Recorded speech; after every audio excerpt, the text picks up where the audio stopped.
Buenas tardes, mi nombre es Iván Ardón, estudiante del Instituto Universitario de Tecnología Antonio José de Sucre, extensión Puerto Ordaz. Actualmente estoy cursando la carrera de Electricidad y Mantenimiento y hoy les vengo a hablar sobre el magnetismo, ¿no? Ok, comenzamos con trabajo y potencia eléctrica, ¿no? Potencial eléctrico o trabajo. El potencial eléctrico también trabajo eléctrico en un punto es el trabajo a realizar por unidad de carga para mover dicha carga dentro de un campo electrostático, desde el punto de referencia hasta el punto considerado, ¿no?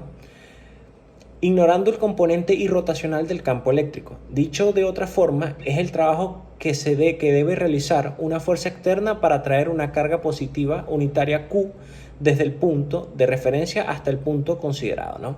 En contra de la fuerza eléctrica y a velocidad constante. No. ¿Qué es la potencia eléctrica?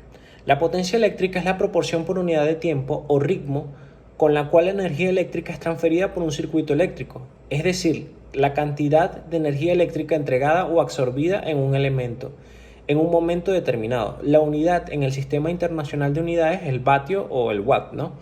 Cuando una corriente eléctrica fluye en cualquier circuito, puede transferir energía al hacer un trabajo mecánico o termodinámico.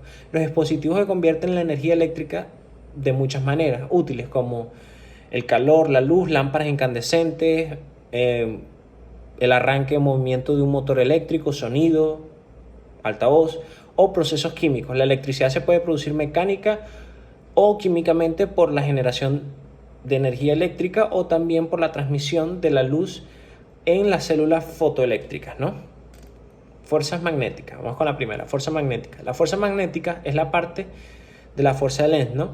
de Lorentz, que mide un observador sobre una distribución de cargas en movimiento. Las fuerzas magnéticas son producidas por el movimiento de las partículas con carga eléctrica, como los electrones, lo que indica la estrecha relación entre la electricidad y el magnetismo.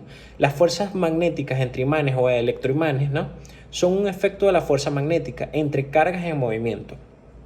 Esto es porque en el interior de los imanes promedio existen microcorrientes, ¿no?, que dan lugar a líneas de campo magnético cerradas que salen del material y vuelven a entrar en él, ¿no?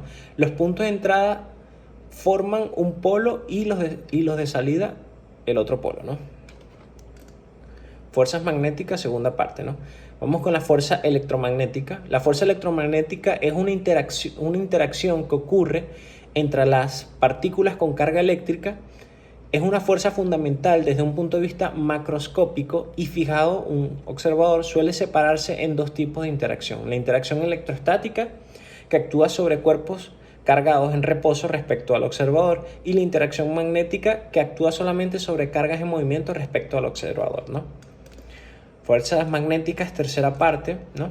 Vamos con la fuerza electrostática. La electrostática es la rama de la física que analiza los efectos mutuos que se producen entre los cuerpos como consecuencia, ¿no?, de sus cargas eléctricas. Es decir, el estudio de las cargas eléctricas en equilibrio.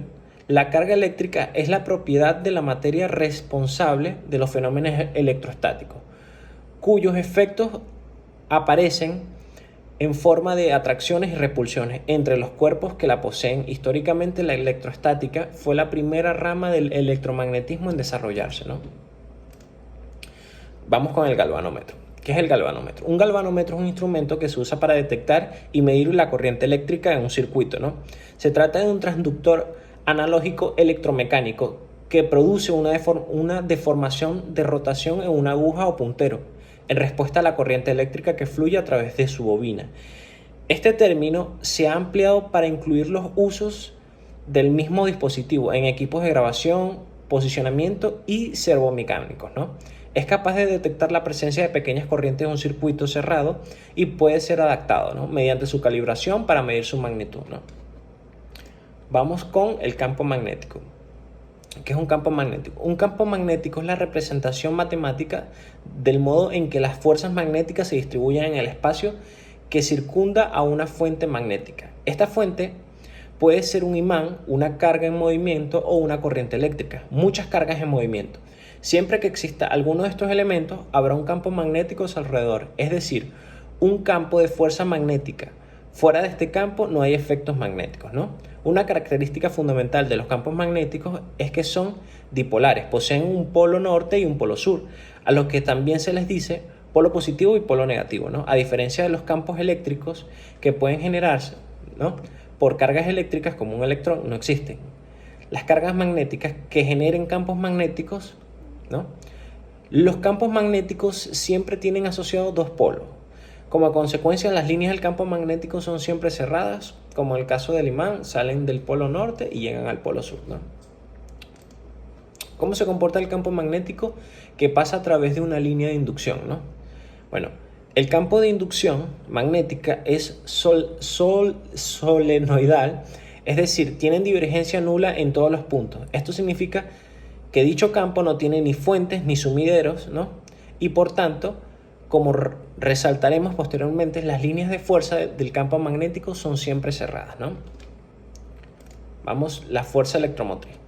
¿Qué es la fuerza electromotriz? En electromagnetismo y electrónica, la fuerza electromotriz o voltaje inducido, también electromotancia, abreviado como la FEM, denotado como la acción eléctrica producida por una fuente no eléctrica medida en voltios. Los dispositivos llamados transductores eléctricos proporcionan una FEM mediante la conversión de otras formas de energía, como baterías que convierten, que no, son fabricadas a través de energía química, o generadores que convierten energía mecánica, ¿no? Esta conversión de energía se consigue mediante fuerzas físicas aplicando trabajos físicos sobre cargas eléctricas. Sin embargo, el término fuerza electromotriz no es realmente una fuerza. El error de Volta, ¿no?, de etiquetarlo como fuerza, es un nombre erróneo que persiste como reliquia histórica. La FEM es toda causa capaz de mantener una diferencia de potencial entre dos puntos de un circuito abierto o de producir una carga eléctrica en un circuito cerrado, ¿no? Es una característica de cada generador eléctrico. Como carácter general puede explicarse por la existencia de un campo electrostático conservativo, cuya circulación define el voltaje inducido del generador, ¿no? La generación de la fuerza electromotriz, ¿no? Bueno, la generación se produce a través de un área, ¿no?, rodeada por un circuito, bueno, por ejemplo una espiral. Varía, se induce una FEM, una fuerza electromotriz, que es igual en módulo a la variación por unidad de tiempo del flujo que atraviesa el circuito, ¿no? Este resultado es conocido como la ley de Faraday, ¿no? Bueno, más sencillo es cuando un campo magnético genera una corriente eléctrica en un conductor. Nos referimos a que parece una FEM llamada FEM inducida, de modo que las cargas del conductor se mueven generando una corriente, también conocida como corriente inducida, ¿no? ¿Cómo influye el campo magnético en los motores eléctricos? Bueno, el principio de funcionamiento de los motores eléctricos AC y DC, corriente alterna y corriente continua, se basan, ¿verdad?, en el electromagnetismo. Cuando nosotros inducimos una tensión, ¿verdad?, en los desvanados estatóricos del motor, se va a generar un campo magnético o un electroimán que va a rotar dentro de un cilindro de acero laminado. Esto va a permitir que el motor, se genere el par motor, o que el motor rompa la inercia y por consiguiente se produzca la FEM, ¿no? Y bueno, esto ha sido todo. Gracias por su atención y bueno, nos vemos en la próxima.